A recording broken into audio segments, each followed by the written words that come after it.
Good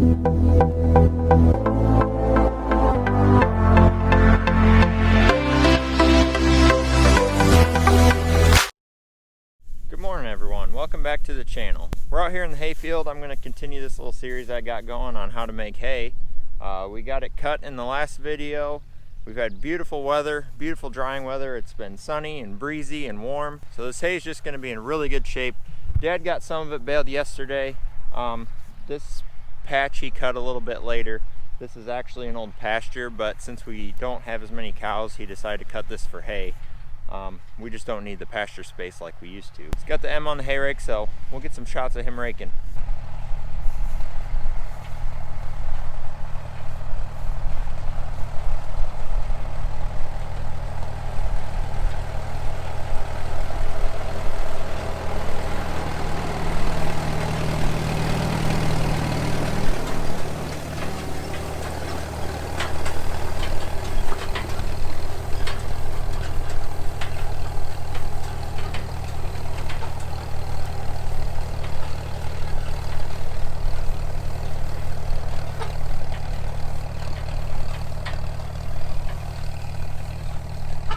He's just making his first pass around the field. What we normally do with first cutting is we combine two windrows into one to make a bigger windrow. That way you don't have to make as many passes with the baler. We've got a John Deere 567 baler and it can handle a pretty good sized windrow. First cutting is usually higher quantity of hay because, to be honest, we normally don't get it cut when we're supposed to, so the hay gets a little bit bigger than it should, but it'll be fine. So where I was going with that is first cutting we normally put two into one. Second and third cutting, we usually don't get as big of a crop, so sometimes we'll put three windrows into one because the baler can still handle it.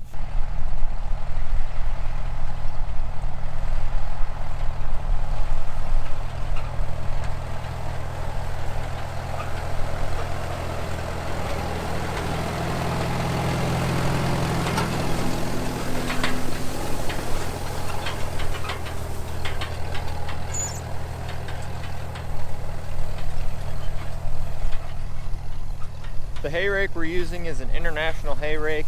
I don't know the model, I don't know much about it. It's probably from the 70s or 80s. It's pretty old, but it still does the job just fine. It's completely ground driven, so all you do is throw a lever to engage the gearbox and the wheels will actually turn the rake, and that's simple as that. It really doesn't take much to pull it. The M works really well on the rake just because it's small and easy to get around with, and it's light, and it's just a really nice hay raking tractor.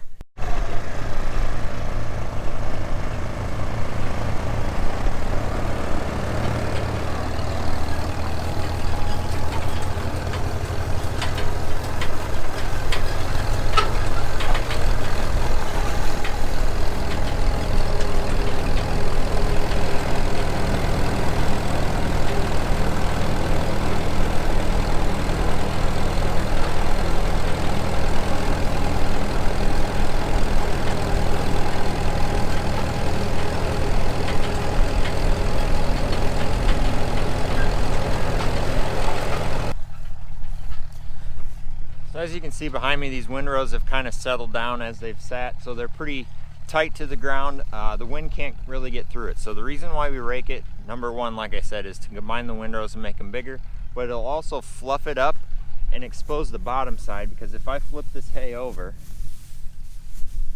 it's still a little bit damp on the bottom. So by rolling it over, we expose the bottom side, get some sun, get some wind on that, and then we'll get it nice and dry when we bale it.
So there you can see how simple that rake is. There's just a drive shaft that connects the two wheels, another drive shaft that goes to the gearbox, and the gearbox turns the rake. So it's just, there's 5 rows of teeth on there, and they spin backwards, and they just kind of pick the hay up and move it over where you want it to be. So really simple rake and really reliable. We've never had to really do much except replace tires and fingers on it. So.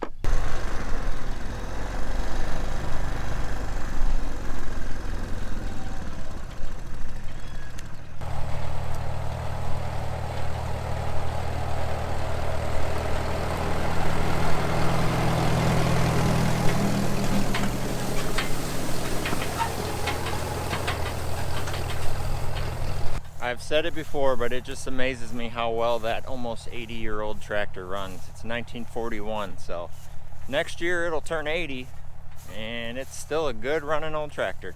This is a little bit easier job for the M when compared to running that pump. I don't know if you can tell how quiet it's running right now. That's because this job just really doesn't work it at all. It's basically just driving around. That pump we got, when you crack the throttle on that M, it's pretty noisy because it's really working that tractor. So it's a nice easy job for the M, and that's why we use it.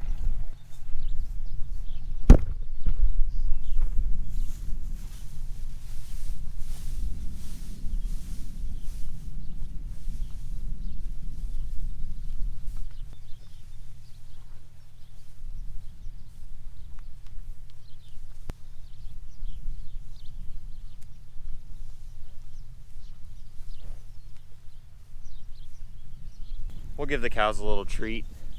I guess a big wind came through yesterday, and Mom said there was a whirlwind and it just picked up this hay and took it way up in the air. So some of it kind of blew up against the fence there. Can't really get it with the rake, so I'll give it to the cows, give them a little treat. They might be a little camera shy. Hey, buddy.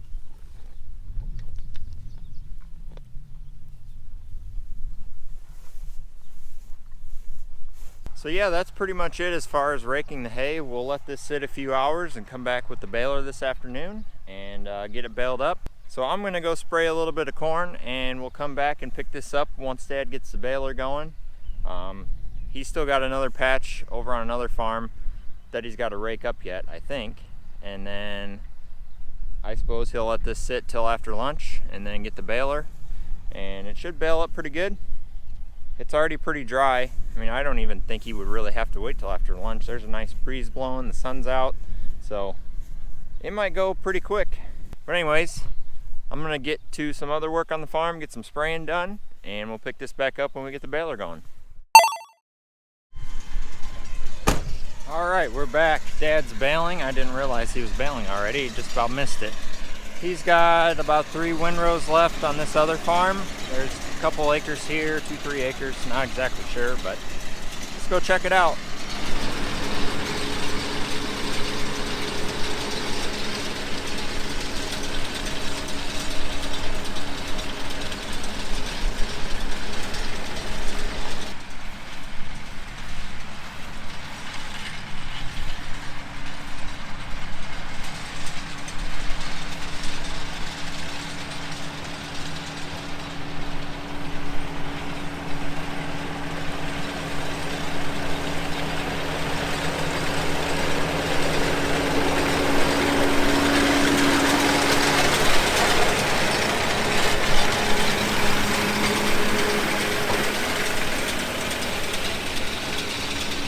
So the baler is a relatively simple machine. It's got a whole bunch of belts on the inside, and they just kind of roll in a circle, feeds the hay in and just keeps rolling it up bigger and bigger and bigger. And when it gets big enough, it sends some wrap out, and you wrap the outside of the bale to hold it together, open up the back door and kick it out, and then you keep going. So pretty simple how it works.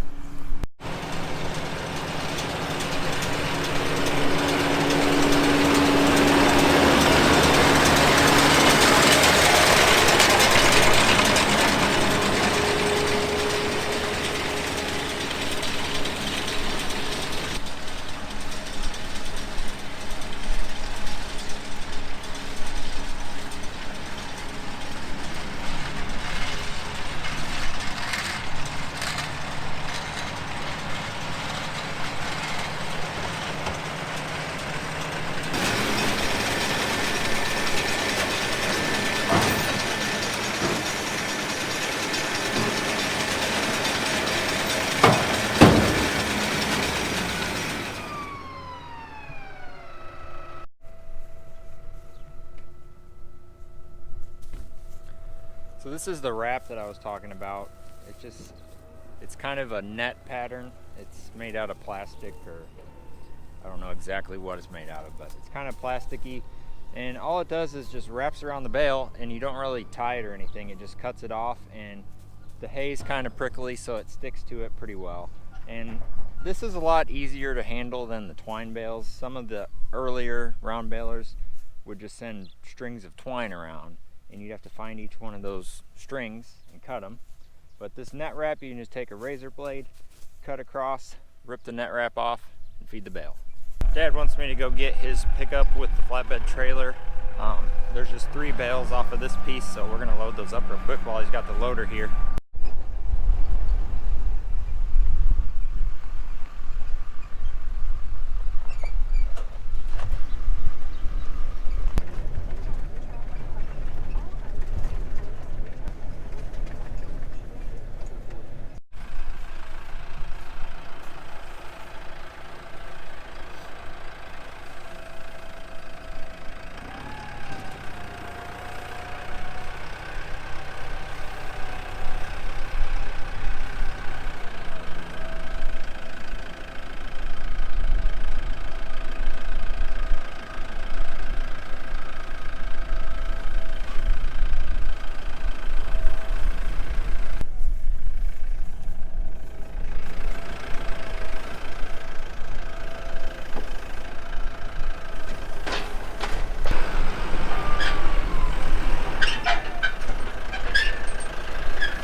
Well, we got them all loaded up.